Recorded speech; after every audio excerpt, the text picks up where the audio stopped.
இன்னைக்கு எங்க இருக்கேன்னா ஒரு சித்தருடைய ஜீவ சமாதி கிட்ட இருக்கேன்.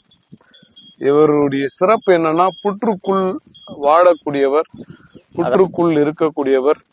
ஒரு குறிப்பிட்ட மக்களுக்கு அந்த வைப்ரேஷனை இந்த இடத்துல வந்தா உணரலாமா.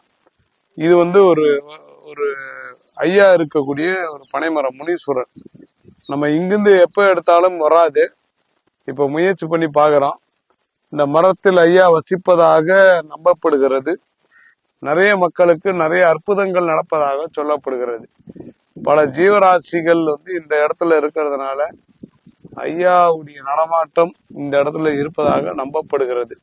காக்கா பைரவர்கள் நிறைய பேர் சித்தர்களா வாழ்வதாக நம்பப்படுகிறது. இது பாருங்க, அங்கதான் புத்து, அந்த புத்துக்குள்ளதான் ஐயா இருக்காரு. இவர் புற்றுக்குள் வாழும் சித்தர்னு சொல்றாங்க.